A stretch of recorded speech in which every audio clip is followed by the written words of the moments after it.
desse desvio das facas na Colômbia, ao momento, é conhecido que um dos destinos desse armamento é ter sido os países fronteiriços, onde o Brasil está incluído. Então, essa aí não dá como, é inescapável essa conclusão. E tem sido feitas grandes apreensões nessas áreas. Muito armamento, muitas vezes, quando ele é mapeado, o caminho dele vai se chegar nas facas. Necessariamente ele não é pela fronteira diretamente do Brasil, às vezes vai para outro país, mais vizinho, Venezuela, outro país, e depois ingressa. Daqui a pouco o deputado Cabo da Também Silva vai é um falar. outro desafio que aumentou muito a situação de vulnerabilidade do Brasil, com relação ao ingresso de armamento para o crime organizado. Mas o principal dele, repito, é o que entrava pelo Paraguai, a partir da venda de armamento aberto naquele país, que está sendo proibido e sendo minimizado.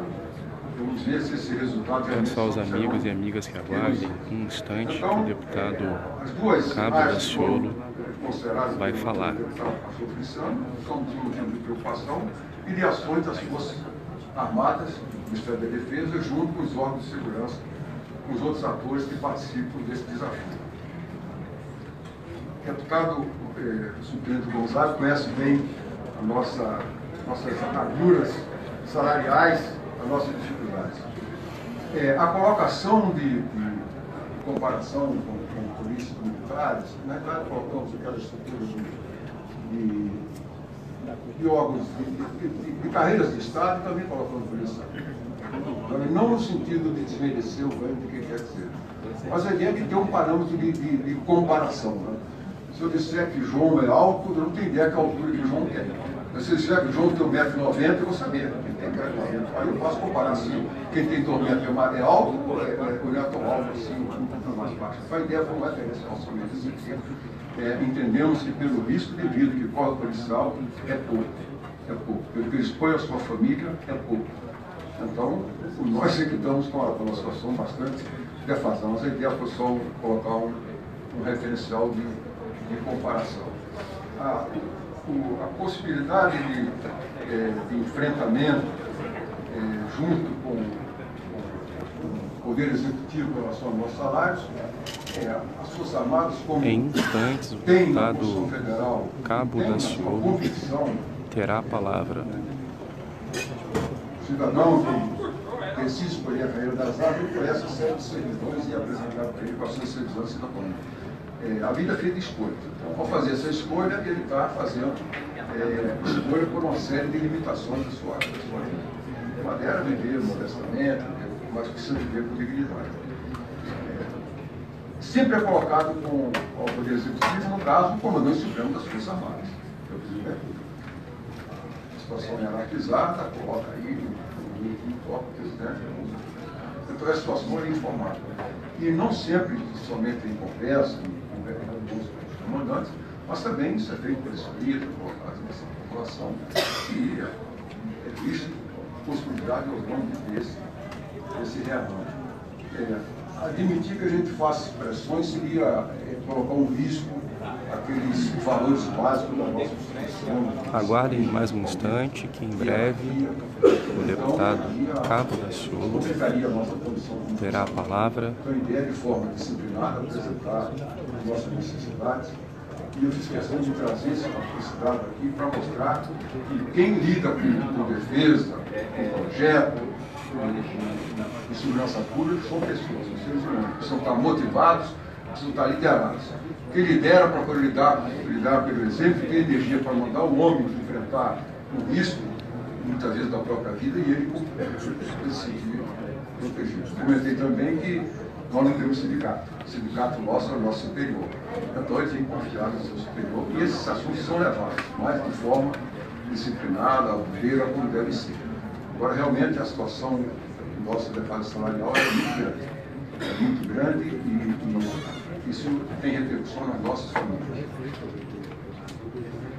A intervenção no Rio de Janeiro, o senhor também citou, aqueles 3 parâmetros foram colocados de autonomia para a polícia, para o enfrentamento, de resgate da autoridade, do reconhecimento em função da necessidade. Realmente, isso foram. Daqui a pouco o deputado Cabo da Ciolo com a palavra. É a posição do governador, na verdade, em relação à segurança pública, ele é o governador o Estado para tratar desse tema. O que tem sido feito é um rearranjo muito grande do que se tem. Ao terminar a intervenção, as forças policiais do Rio de Janeiro são as que estão lá. Então, o cuidado que tem que se ter é de não destruir alguma coisa, retirar e depois não deixar nada no local. Então, enquanto tem força armada lá dentro, as coisas estão funcionando. Depois, quando sair, o que é que fica? Então, tem que se construir, é uma base, é uma condição para que as forças policiais cumpram sua missão como força policial. Isso é um grande planejamento. Isso foi assunto que foi tratado no nível do planejamento estratégico, conversado, o que fazer. Fazemos uma ação midiática, uma ação pirotécnica, enchemos as ruas de policiais armados, fazemos, como foi feito em alguns momentos de urgência e emergência, se for o caso da favela da Maré, quando se sai desmorona tudo, ou fazemos alguma coisa consistente que dê como consequência. Então, o resultado da criminalidade tem que ser resultado de consequência. O interventor tem tido uma dificuldade grande, muitas vezes, de ficar calado, de ouvir algumas avaliações ansiosas de quem quer ver o crime organizado reduzir, e tem que segurar porque ele tem um planejamento a ser cumprido. E está sendo executado esse planejamento. Aquilo que está sendo adquirido, comprado, armamento, organização, instituição, pode ter até avançado nessa grande plano de carreira, porque se percebeu que havia alguns buracos. Havia quase uma inversão da pirâmide da polícia, uma quantidade muito grande de negociações mais altas, essa pirâmide. Isso tudo está sendo feito, mas com a colaboração total da polícia militar e da polícia civil que está do Estado. Eles têm participado desse planejamento, de modo que, ao final, eles conduzam o processo. Quando se baixa o bastão, alguém receba e continua. Seguramente, ao final da operação, 31 de dezembro, como está previsto, essa viagem está indo no meio do caminho. Mas se tiver uma direção apontada, é possível que se chegue lá. E o trabalho passa a ser do Estado do Rio de Janeiro. A nossa deputada conhece perfeitamente essa comissão, o deputado Wilson Soares, obrigado, ele está conosco, das grandes, compreende bastante Força Armada, conhece nossa política, nossa estratégia, conhece nosso livro branco, participou desse planejamento, conhece muito nossas Forças Armadas. A presença da senhora no nosso meio é um fator de compreensão e de ajuda para as Forças Armadas. Só pode ter consciência disso, que a gente interpreta, entende e fica feliz com a sua participação constante.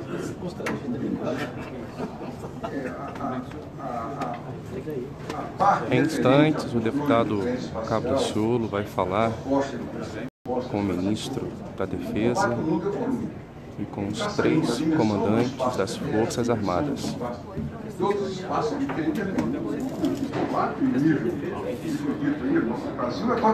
Em breve. Ele é ator global, o mundo não adianta. A tendência do enfrentamento passa a ser no nível espacial. A gente avança para essa área, não vai ficar para trás. Então, o nosso planejamento de nível estratégico, ele tem que avançar. Nós, glória a Deus, nós estamos com uma audiência com o ministro da Defesa e os comandantes das Forças Armadas nesse exato momento. Nós vamos fazer um pronunciamento, precisamos saber qual o plano das Forças Armadas para pegar a verdadeira quadrilha que está dentro da nação brasileira e dentro do Congresso Nacional. Vamos falar daqui a pouco, gostaria que você ficasse junto conosco em oração, intercessão, pois nós acreditamos que nós vamos transformar a colônia brasileira em nação brasileira. Glória a Deus, glória, glória e glória. Fica conosco, compartilhe, glória.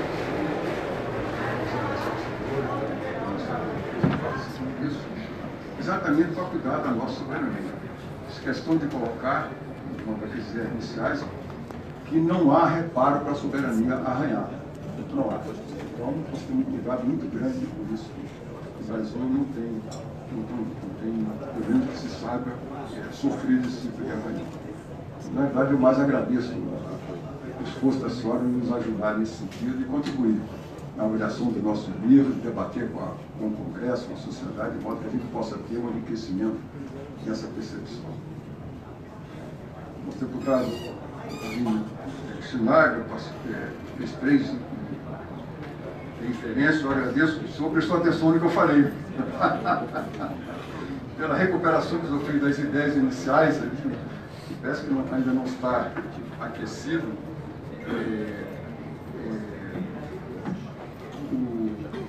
O senhor prestou atenção nessa ideia.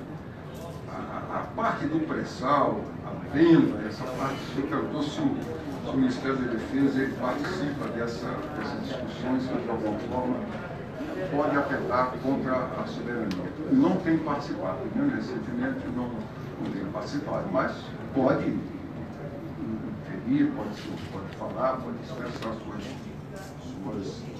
suas percepções com relação a isso. O cuidado que nós temos, enxergando não somente o momento de hoje, mas olhando tempo à frente, olhando como a tecnologia que já transbordou da sua área natural, já está em todas as frentes, todas as áreas, é o risco de a gente preservar alguma coisa que depois não vai ser mais necessária. Se a gente deixar de utilizar Alcântara, que é uma percepção, uma ilação, deixar de usar do tempo que se quer, os ganhos que nós temos com relação à sua posição geográfica, se gasta 30% a menos de combustível em relação ao inteiro, pode ser que essa vantagem seja substituída por avanço tecnológico. Daqui a pouco está superado. Então, esse ganho aqui já não interessa mais, porque tem outro.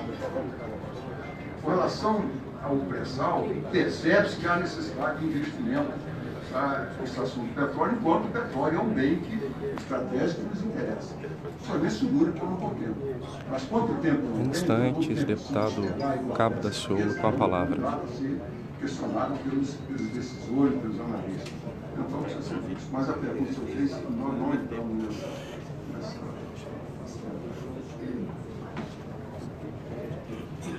a parte de verde Alcântara já foi comentado. A parte relativa à Embraer, eu também faço a sua participação. O senhor comentou 51, 49, na verdade eu acho que seria, eu acho que o senhor precisa deputado, nos prendendo essa questão que o senhor falou da Embraer, a grande preocupação que nós temos dentro do Ministério da Defesa, e eu diria que o Brasil como um todo deveria ter a mesma, é na preservação da nossa capacidade tecnológica, da nossa soberania, vamos dizer assim, por tabela dentro dessa área. E essa é a grande preocupação de um grupo que foi constituído pelo governo, por causa da Golden Share, que acompanhe essa negociação. Não que a gente duvide da capacidade da Embraer, muito pelo contrário, mas pela responsabilidade do governo está acompanhando isso tudo e atentos a essa questão. Aguardem mais um pouco, em instantes, deputado Cabo da Ciolo com a palavra. Capacidade dentro da Embraer. Os acordos que podem ser feitos, eles serão todos considerando as vantagens que nós podemos ter tanto na parte tecnológica, na parte econômica, na parte de empregos, isso tudo. Isso é um aspecto que eu acho fundamental, que está sendo considerado por uma equipe muito bem estruturada de pessoas capazes que estão discutindo esse assunto em nível de acompanhamento do que a Embraer está fazendo.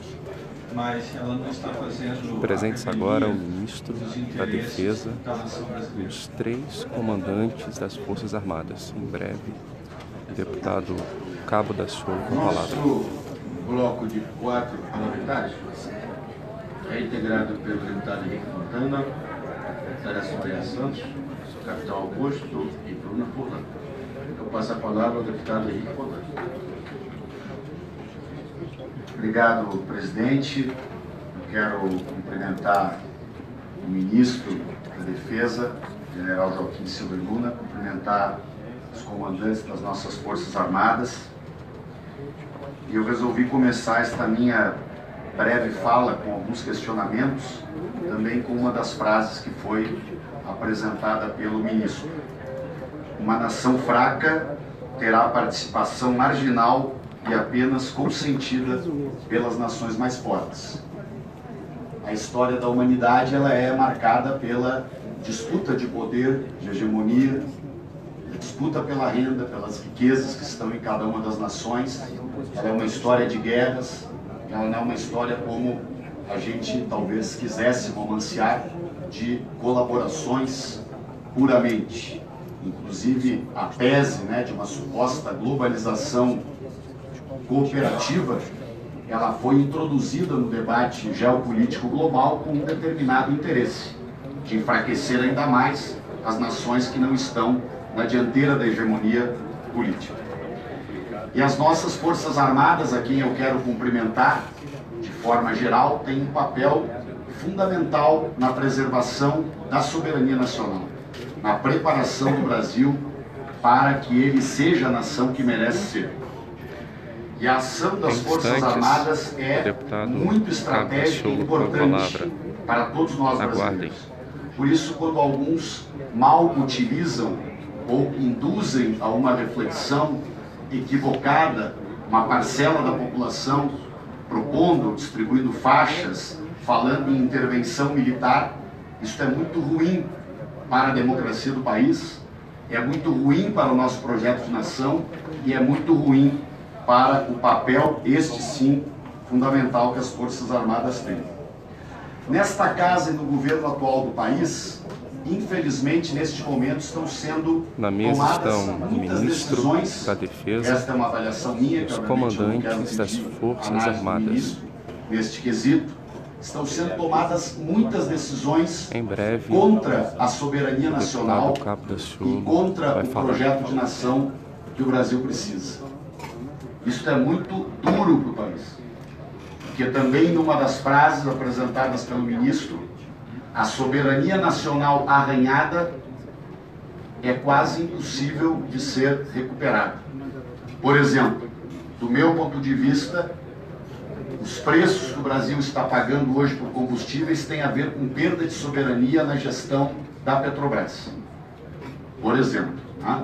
E nós estamos aqui, aquilo que mais se falou, e é fundamental, que é a soberania. Infelizmente, o governo atual e a maioria parlamentar atual estão arranhando cotidianamente. Estamos, inclusive, jogando fora setores estratégicos que garantem a estruturação de uma política industrial. Muitos dos comandantes militares que aqui estão, o próprio ministro e outras pessoas que nos acompanham, obviamente estão visitando. É muito duro para o brasileiro ver o abandono da indústria naval, por exemplo, em Rio Grande, mas é no Brasil inteiro. Lá onde poderíamos e queremos construir novas fragatas para reequipar a Marinha brasileira, né? Mas é muito duro olhar, como eu estive há 10 dias atrás, olhando para todo aquele investimento, onde 24 mil pessoas estiveram trabalhando e hoje tem 200 pessoas trabalhando. E foram investidos bilhões dos brasileiros para montar aqueles estaleiros. Pois bem, nós agora estamos na antessala de uma outra decisão. E eu compreendo alguns argumentos, mas há que se tomar uma decisão. Óbvio que esta decisão ela não será com 100% dos argumentos a favor ou 100% dos argumentos contrários. O Brasil terá que tomar uma decisão sobre o que fazer com a Embraer. E esta decisão não será uma decisão de ciência exata. Não serão mercados que nos dirão o caminho para desenvolver a Embraer é este, ou se não for este, a Embraer vai falir. Se o Brasil não fizer associação da Embraer com a Boeing, o Brasil não vai mais vender aviões no futuro. Não há analista de mercado nesta ciência tão inexata e tão manipulada que é a economia e as lógicas que perpassam por notícias, como o nosso ministro colocou aqui, que diga aos brasileiros, olha, ou faz essa associação ou estamos fora do jogo do desenvolvimento científico, tecnológico, da aeronáutica e assim por diante. E do meu ponto de vista, eu tenho opinião, não tenho a arrogância de pensar que a minha opinião é obrigatoriamente a certa. Mas a minha opinião é que o Brasil não deve fazer a associação das Forças Armadas vão ouvir eu duvido que o governo americano, deputada Bruna, aceitasse que uma empresa chinesa tomasse conta de 51% da Boeing. Duvido. Não há exemplo desse tipo em questões estratégicas como essa. A Embraer só é o que é porque ela tem a parte militar da Embraer. E eu acho, a minha avaliação, uso a palavra acho, porque sempre com cuidado de numa democracia não ser arrogante, que é indivisível a parte dita comercial da parte militar da Embraer. Quem quiser fazer esse exercício, do meu ponto de vista, vai ter que buscar muitos argumentos e provavelmente a sua tese não vai parar de pé. Então, eu entendo que o princípio da precaução, que aí é da minha área de formação, da medicina, da saúde, o princípio da precaução indica que a 93 dias de uma eleição presidencial e nacional, onde ou o Brasil, esse parênteses é meu, se repactua, ou o Brasil aprofundará sua divisão, e infelizmente o nosso povo e a nossa nação terminarão por pagar novos e graves preços pela ruptura da democracia. Então estamos a 93 dias de uma oportunidade de repactuação da democracia brasileira e da retomada de um processo legitimado de projeto de nação.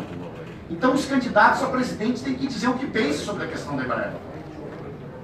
O presidente atual do Brasil, se de fato fosse nacionalista, e acho que não é, mas a avaliação é minha, ele não pode encaminhar uma negociação dessas a 93 dias de uma eleição. Isso é um escândalo.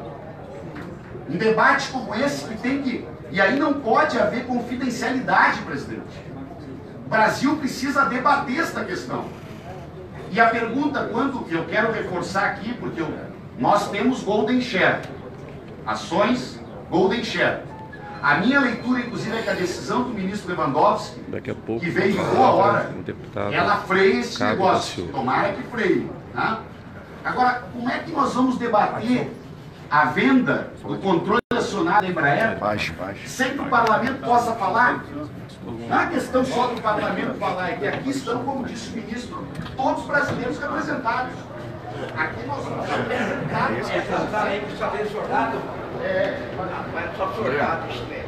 Só para poder notificar o povo o que está acontecendo dentro dessa comissão. Nós estamos com o ministro da Defesa e com todos os comandantes das Forças Armadas presentes. E o que ocorre no Brasil hoje é um sucateamento das Forças Armadas. É claro esse sucateamento. No passado, nossos jovens completavam 18 anos e iam para o serviço militar. Chegavam no serviço militar e aprendia patriotismo, nacionalismo e civismo. Hoje não acontece mais isso. Nunca investimos em educação e, infelizmente, pegam os nossos jovens, não entram hoje mais no serviço militar e jogam eles direto para o tráfico. Os poucos que entram no serviço militar ficam apenas um ano, aprendem tudo de armamento e também vão para o tráfico. Aí você vê o salário das Forças Armadas. Um coronel hoje ganha 12 mil, um parlamentar hoje ganha 33 mil reais. Quando eu entro aqui em 2014, houve um reajuste salarial para os parlamentares, já ganhavam 26 mil, houve um reajuste salarial para os parlamentares. Hoje a segurança pública e a Forças Armadas, a segurança pública, bombeiro militar e polícia militar são força auxiliar do Exército. Um soldado hoje, o pior salário de um soldado hoje da segurança pública está R$3 mil, 2.600, R$3 mil. Um soldado das Forças Armadas ganha apenas R$1.000. Um coronel hoje da segurança pública está em torno de mais de R$20 mil, com toda a gratificação e com tudo. Um coronel hoje das Forças Armadas ganha apenas R$12 mil. Mas o que eu tenho para dizer aqui hoje, a pergunta principal hoje aqui, o que as Forças Armadas hoje têm, o comandante, o ministro, tem de solução para estancar a quadrilha que está estourada na nossa nação? É isso que nós precisamos conversar ali, porque os verdadeiros bandidos, falar de Comando Vermelho, de Amigo dos Amigos, todas essas facções é pequeno para a quadrilha que está estourada dentro do Congresso Nacional. Quero a solução. Forças Armadas, o que o senhor tem para me dizer, ministro? O que o senhor pode falar com o povo? Acompanhe, vamos ficar aí junto aí, em nome do Senhor Jesus, tá? Vamos voltar lá, que daqui a pouco é o nosso pronunciamento. Glória a Deus. Parabéns aí, glória. Parabéns junto, senhor. Vamos ficar aqui junto, perfeito. Parabéns aí,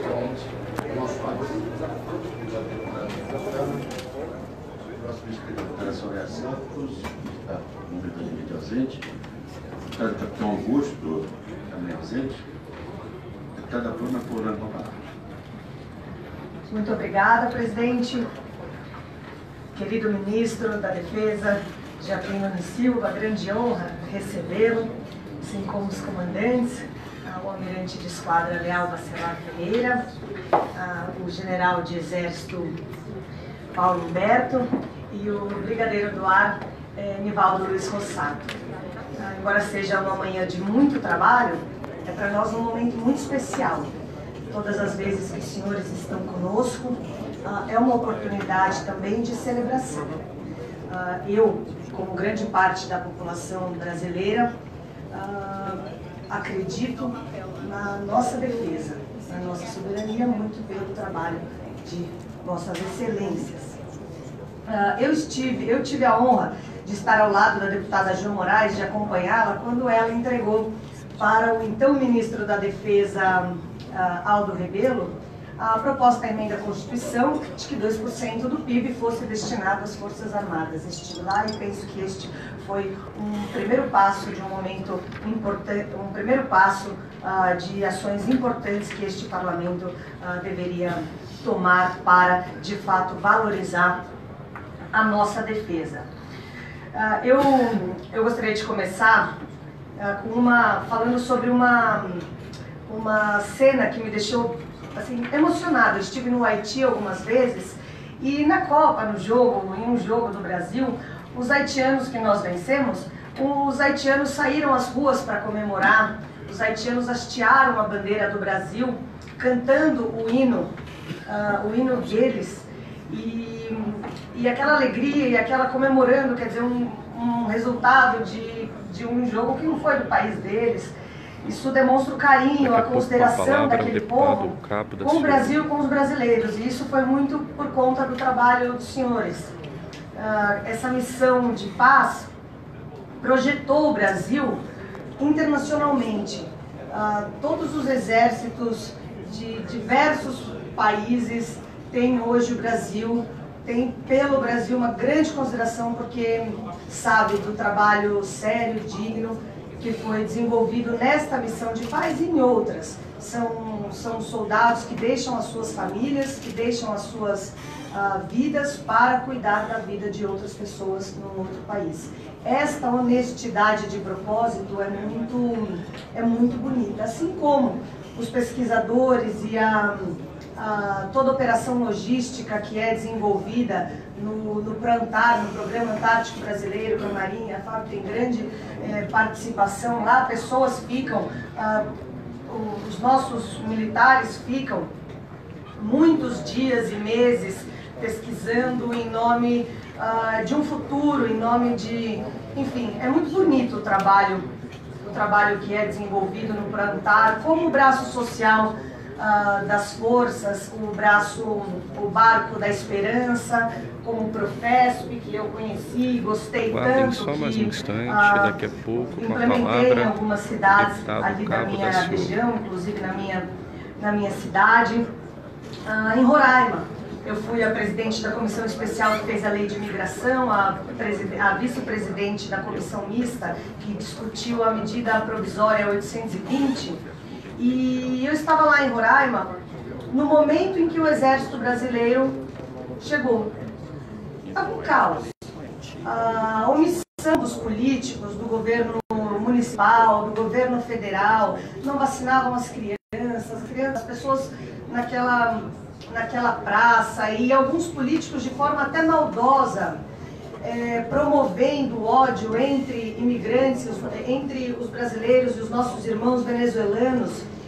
Um caos. Eu fiquei profundamente comovida com tudo que vi lá naquela missão em que nós estivemos com embaixadores, organismos internacionais, até como uma maneira de chamar a atenção.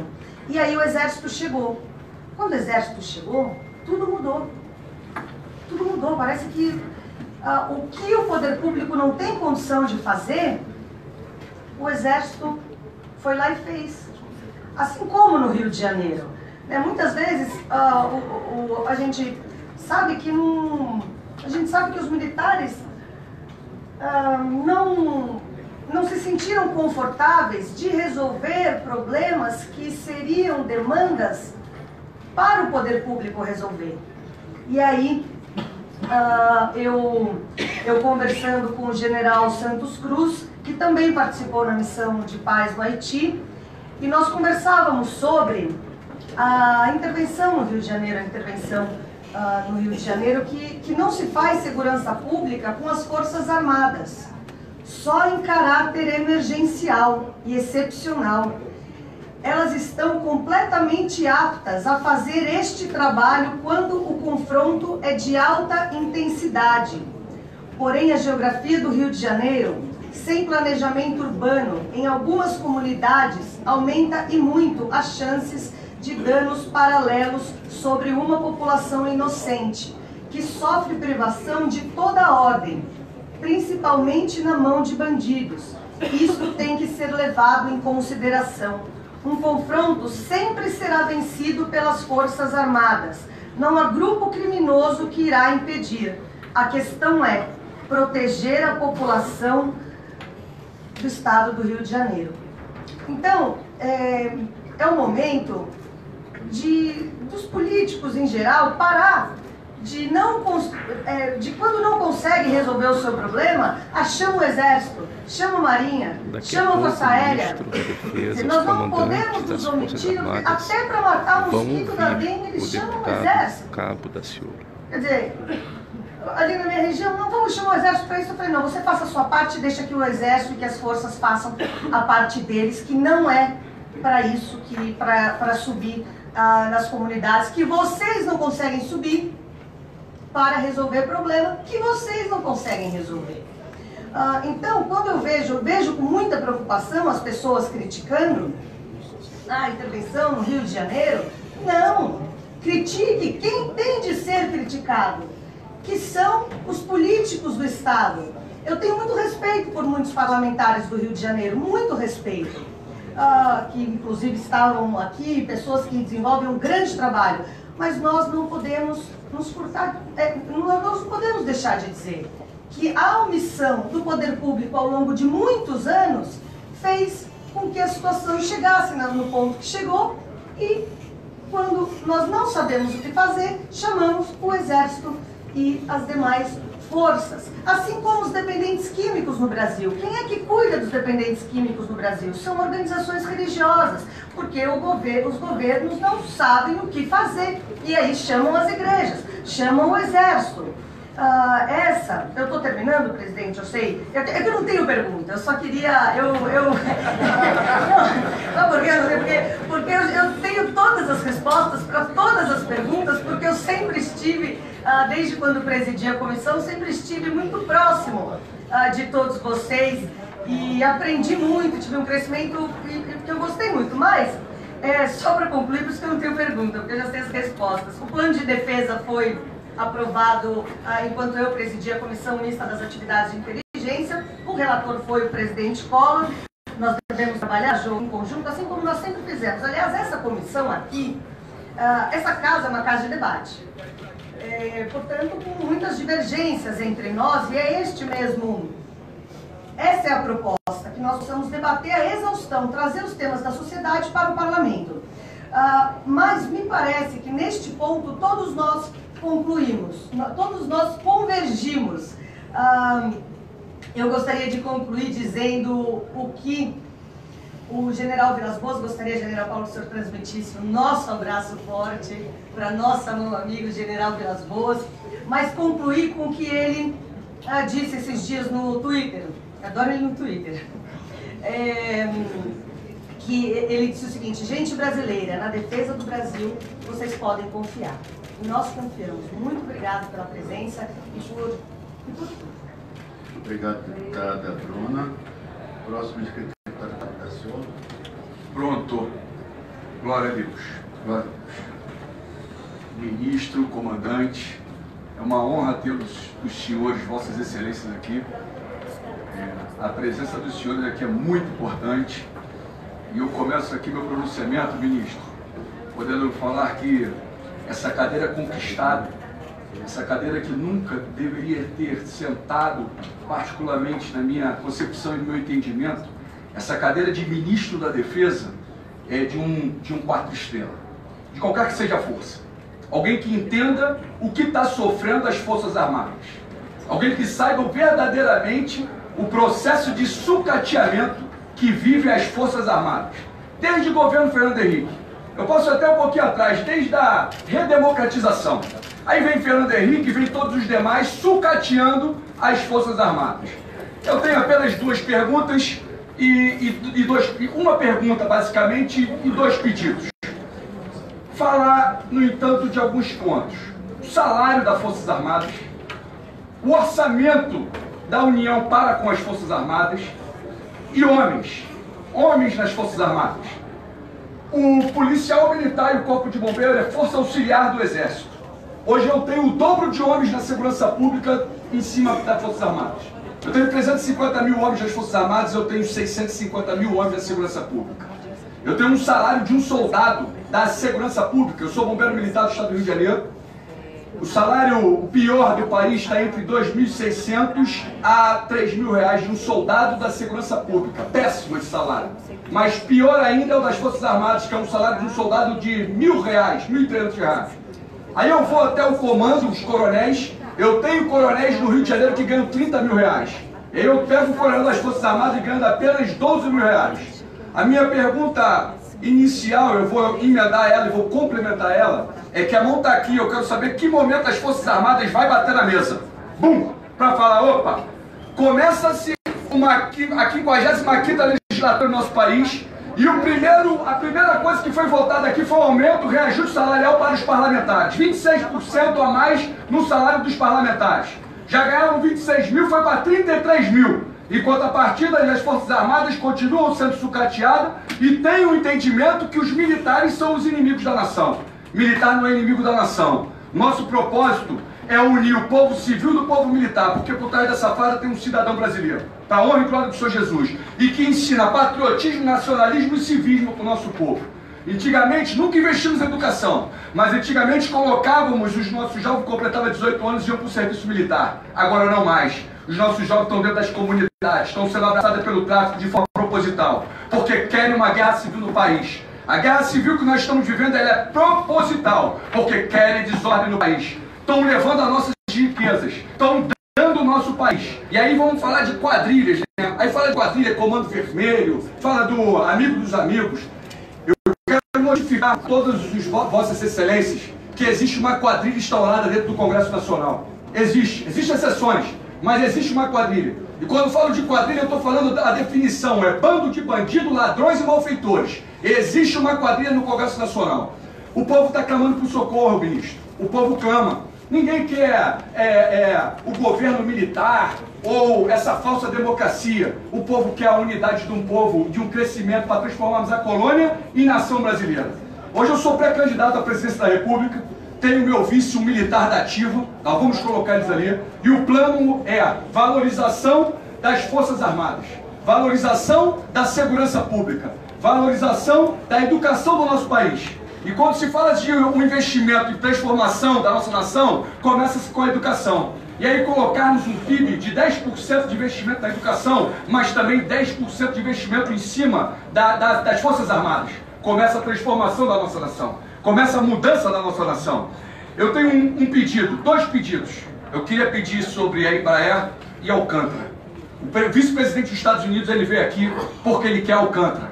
Desde 2001, os Estados Unidos quer Alcântara. Os Estados Unidos tentou alugar Alcântara e não conseguiu em 2001. Em 2002, um general da SNI, da inteligência, Roberto Oliveira, ele notifica com 1 ano de antecedência que os Estados Unidos ia boicotar o nosso lançamento. Ele avisa com 1 ano de antecedência e eu sei que vossas excelências têm conhecimento disso. Muitos paisanos civis aqui não sabem, mas eu tenho certeza que vossas excelências têm esse conhecimento. E explodiram Alcântara, mataram os nossos cientistas e hoje eles voltaram aqui esses dias para tentarem pegar Alcântara. Não permita que Alcântara seja dada para os Estados Unidos. Não permitam, porque eles têm, a intenção deles é tirar o Brasil do cenário espacial. E nós precisamos evoluir em ciência, tecnologia e inovação. E nós vamos investir para que isso aconteça, porque hoje, e no século XXI, nós não temos um VLS, que é o veículo de lançamento de satélite. Nós não temos. Nós somos monitorados por um mexicano. Nós pagamos o aluguel de um satélite. Então nós não temos soberania. Eu acredito na transformação, e a transformação começa com a valorização e a união do povo civil e do povo militar. E aí vem a minha grande pergunta. A minha pergunta é, se a cúpula das Forças Armadas tem um plano de ação, se ela tem um plano de ação para transformar a colônia brasileira em nação e defender o Brasil e a nação brasileira dessa quadrilha que está instaurada no Executivo, no Legislativo e no Judiciário. Porque tem uma quadrilha instaurada no sistema do poder do nosso país. E o povo, a nação brasileira acredita em Vossas Excelências e crê em Vossas Excelências, e nós cremos. E sabemos que serviu a Deus vivo e temos certeza absoluta que a colônia vai virar nação. Muito obrigado, presidente. Obrigado, ministro. Obrigado a todos. Próximo inscrito, o deputado Mauro, ausente. Deputado Vinícius Carvalho, ausente também. O último inscrito é o deputado Vinícius Rodrigues, a quem eu posso falar. Poxa, quantos minutos? Então, como eu sou disciplinado, apesar de não ser um militar, 5 minutos.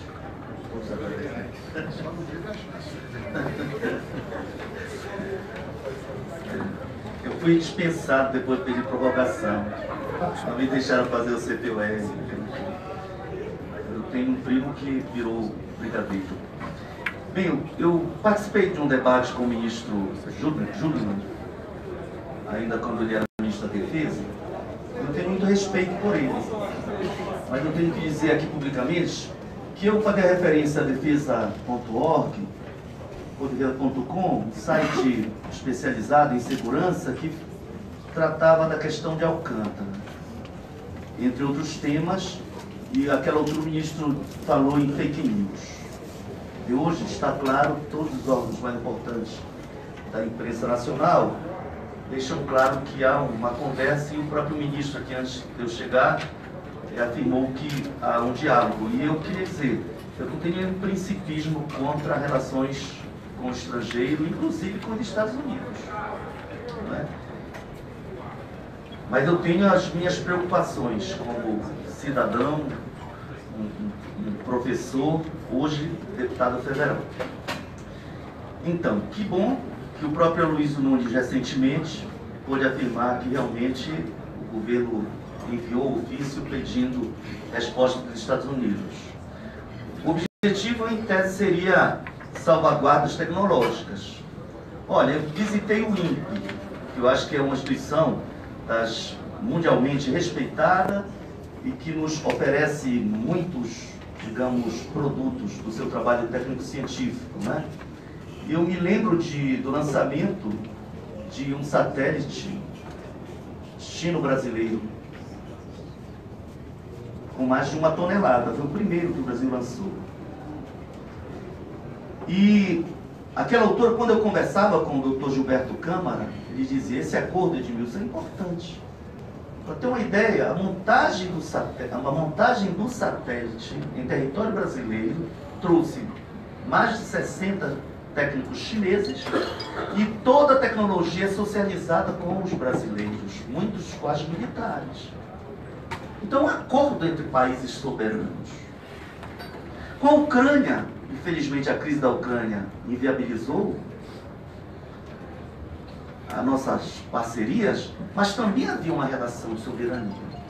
Aí eu aproveito para fazer homenagem a alguém que partiu recentemente, semana passada, o ministro Valdir Pires, que teve um papel importante para engavetar aquela proposta de acordo entre Estados Unidos e o governo Fernando Henrique, que tentava ocupar a base de Alcântara. Seria vergonhoso eles poderem trazer os seus containers, instalar suas bases, seus porta-aviões, trazer armamentos, até mesmo atômicos, ogivas.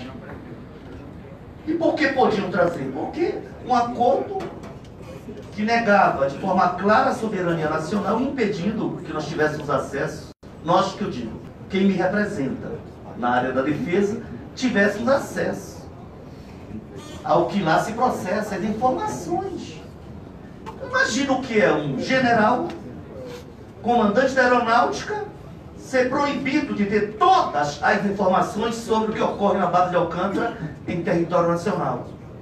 Mas era assim que se previa, entre outras coisas, não havia transferência de tecnologia, ou seja, era realmente um acordo de um presidente poliglota, mas que fala em vários idiomas sem senhor. Eu tenho que dizer isso ao príncipe dos sociólogos brasileiros. Talvez A única razão que ele tem é para rasgar o que ele escreveu antes de ser presidente. Com toda sinceridade. Agora, Base de Alcântara já fez um século, pelo acordo internacional, teria que ser desocupada. Foi? Não será. Sabe por quê? Porque Cuba não oferece risco aos Estados Unidos. Aliás, a invasão da Baía dos Porcos e a crise entre a União Soviética e os Estados Unidos, que quase gerou uma guerra nuclear, se deu exatamente quando Cuba pediu apoio e a possibilidade de instalação de bases soviéticas em Cuba. É claro que um governo dos Estados Unidos não admitiria aquilo, e a tensão foi grande. Não vai. É triste que um país tão pequeno tenha que ter parte estratégica do seu território dominado por uma potência que se nega a sair. Mas eu vou citar Hong Kong. 1842, ocupado pela Grã-Bretanha. 1941 a 45, posso concluir? Pelo Japão. Ficou em situação de soberania relativizada até 1º de junho de 1997. A partir daí a soberania foi restabelecida pela China.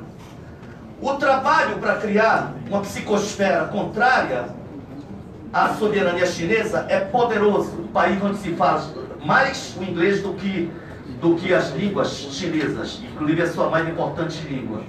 Agora, duvido que os Estados Unidos ameaçassem ou tentassem impedir, como até tentaram, mas não com ameaça pela força, porque teria resposta à altura. E Hong Kong é região administrativa especial do Estado chinês, queiram os norte-americanos ou não. Qual é a minha preocupação, então, para concluir? Me desculpe se eu não faço uma pergunta. Só para concluir a ideia. É que entrou, não sai mais. Nós não podemos. Aí, meu querido ministro, eu advogava a necessidade de mantermos civis à frente, porque defesa é muito mais do que a área tão estratégica e importante das Forças Armadas. Mas Vossa Excelência é um ministro e respeita a Constituição, mesmo tendo formação militar, não importa inclusive se já está ou não na ativa, está cumprindo o papel constitucional com todo o meu respeito.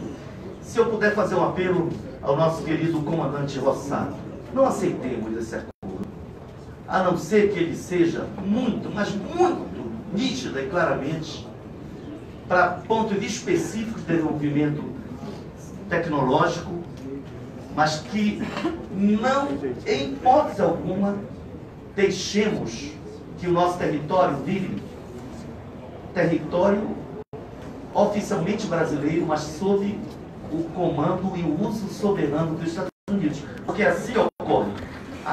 Das mais de 700 bases fora do território norte-americano, sob o controle dos Estados Unidos, dificilmente uma vai ter reversão.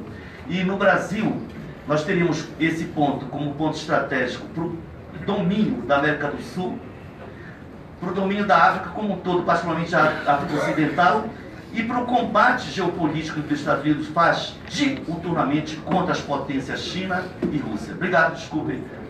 Obrigado, deputado. Eu passo a palavra para seus esclarecimentos ao ministro Joaquim Silva Luna e peço a ele que já na sequência possa fazer as suas considerações finais, considerando que nós estamos em 3 horas e 12 minutos de audiência, que é muito produtivo.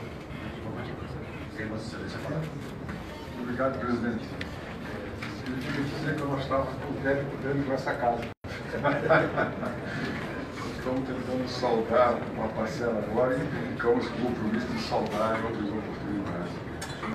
Vou começar agradecendo ao deputado Henrique Fontana. Revelo uma percepção pessoal, porque acompanho o trabalho do senhor pela forma que o senhor conduz aqui dentro, pelo meu cargo atual, anterior, dos anteriores, sempre tem que acompanhar o que se passa no Congresso, porque é a forma que as Forças Armadas têm de enxergar o país, está querendo ser representado. a postura do senhor é muito nacionalista, muito interessante. Congratulo com ela. E digo que a percepção do senhor com relação às negociações que estão sendo feitas, são empresas privadas que estão negociando, logicamente o Brasil, o governo de João Arruda que chega com a nossa Embraer. O senhor revelou uma preocupação legítima que converge com muitas outras percepções que existem sobre isso em relação ao tempo. Usou a linguagem médica da precaução, tranquilo que essa percepção não existe. Então, tranquilo do senhor com relação a esses aspectos. Eu vou deixar depois que o brigadeiro Rossato faça um comentário mais a miúdos sobre esse tema daí. Mas a ideia de criar situações irreversíveis realmente ela não é interessante, quando não há uma participação convicta do Estado. A deputada Fulvão fez um comentário bonito, obrigado aí pela percepção que tem das nossas três forças, conhece bem realmente, e agradeço aí os comentários que foram feitos, assim como o deputado Edmilson Rodrigues, que também fez um comentário mais, sem perguntas, mas focando a preocupação em Alcântara, na preocupação desses arranjos. O mundo está realmente fazendo um rearranjo de poder. Isso desde o término da Segunda Guerra Mundial, cada um buscando os seus espaços, e vão sendo ocupados. E aqueles que se descuidam da geopolítica, da estratégia, pode ser surpreendido quando não há mais tempo de reagir. A ideia de surpresa não tem nada a ver com não saber. A ideia de surpresa, estratégia, tem a ver sabendo não poder fazer mais nada, quando não é possível. Então, militarmente, esse é um tema que a gente cuida muito, porque é um dos fatores, um dos princípios de guerra, o princípio da surpresa. Então, a gente tem esse cuidado grande. Presença de países que detêm poder econômico grande, mais recentemente no Brasil, presença de aquisições de bens no Brasil e de outros países, revelam como o Brasil é importante, como ator global e como ele é sempre, que não vou dizer de disputa, mas de interesse. Essa percepção, não precisa fazer análise profunda, basta acompanhar o que está acontecendo para a gente chegar a esse entendimento. Mas tem gente cuidando desse tema aí, isso está certo.